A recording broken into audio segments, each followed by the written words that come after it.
사실상 실업자입니다. 사실상 실업자인 실질 실업자 또는 반실업자들이 1년 4개월 연속으로 증가세를 보이면서 342만 명을 넘어섰습니다. 실업급여 수급자도 9년 만에 최다를 기록했다고요. 예, 고용 문제, 일자리 문제가 심상치가 않습니다. 이런 가운데 우리나라의 사실상 실업자가 342만 명이라는 통계가 나왔어요. 사상 최고 수준인데요. 실업자는 뭐고 사실상 실업자는 뭐냐? 여기에 대해서는 좀 설명이 좀 필요합니다. 사실 우리나라 실업자는 미국이나 다른 선진국에 비해서 너무 적은 것으로서 통계가 나왔습니다. 그것은 우리나라 통계 방식과 우리나라 사회 문화 습관이 좀 선진국과 다르기 때문인데요. 현재 우리나라의 공식 실업자는 100만 명입니다. 100만 명밖에 되지 않는 거예요. 그래서 실업률로 볼 때 우리가 미국이나 유럽보다도 결코 높지가 않습니다. 실업률 자체만 보면 아주 거의 완전 고용 상태에서 일자리 문제가 전혀 없는 나라로 치부되어 왔거든요. 그러나 여기서는 통계상의 문제가 있는데 바로 사실상 실업자와 공식 실업자가 좀 다르다는 거죠. 그래서 이제 정부는 이 사실상 실업자 통계도 상당히 예의주시하기로 해서 한 달에 한 번씩 발표하고도 있는데요. 사실상 실업자에 들어가는 그런 가장 핵심적인 것은 이른바 잠재적 실업자라는 겁니다. 실업 통계라는 것은 현재 직업이 없다라는 것만으로 반드시 실업자가 되는 것은 아닙니다. 직업이 없으면서도 구직 활동을 해야만 실업자 통계가 들어가거든요.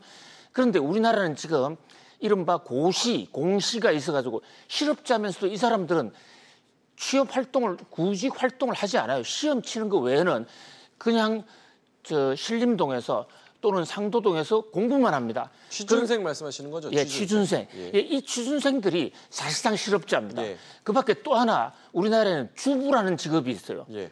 밖에 나가면 잘 없는 직업, 주부라는 직업 이름으로 해서 실업자에서 빠져 있는데 사실 우리나라 지금 남녀 고용 평등 또 주부도 일해야 되는 그런 세상이 됐습니다. 그래서 이 주부들 중에서도 만약에 현재는 구직 활동을 하지 않지만 직장을 잡기 위해서 노력하지 않지만 일자리만 주어진다면 취업을 할 의사가 있는 사람들. 예. 그 주부 중에 이런 취준생과 비슷한 이 계층들을 사실상 실업자로 분류를 하고 있거든요. 이런 것까지 다 포함해 보니까 무려 342만 명이 되더라는 겁니다. 자, 이런 가운데 우리나라에 지금 실업급여자, 실업을 했을 때 보험금 타듯이 급여를 받는 사람을 실업급여자라고 합니다. 예. 이 사람의 수가 지금 5개월째 연속으로 사상 최고 수준을 계속 경신하고 있어요. 이 실업자들은 단순하게 스스로 그만둔 사람들은 이 실업급여를 탈 수가 없습니다. 강제로 쫓겨났다든가 또는 제도상의 문제 이런 거로 해서 비자발적으로 실업하는 사람들이거든요. 이 사람들의 이 실업급여 청구가 늘어났다는 거. 이것은 올해 현재 지금 벌써 4조 원을 이 실업급여금으로 나갔어요. 올 연말까지 6조 정도가 나갈 것 같은데 벌써 실업급여에 기금이 고갈돼 가는 이런 상황입니다. 그런데 정부 일각에서는 실업에 문제가 없다라고 많이 주장해 왔습니다.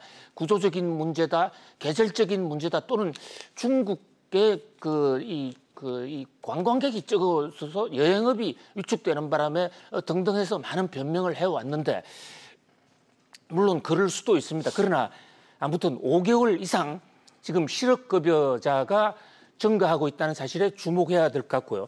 선진국에서는 이 실업급여를 일자리 문제를 파악하는 가장 중심 지표로 쓰고 있다. 그런 점에서 우리도 굉장히 주목해야 될 것으로 보입니다. 예, 고용 참사로 인한 실업 대란이 현실로 다가오고 있고 이번 주에는 또 고용 동향이 월간 고용 동향이 나오니까 이번 분도 좀 지켜봐야겠습니다. 네 번째 키워드입니다. 보시죠.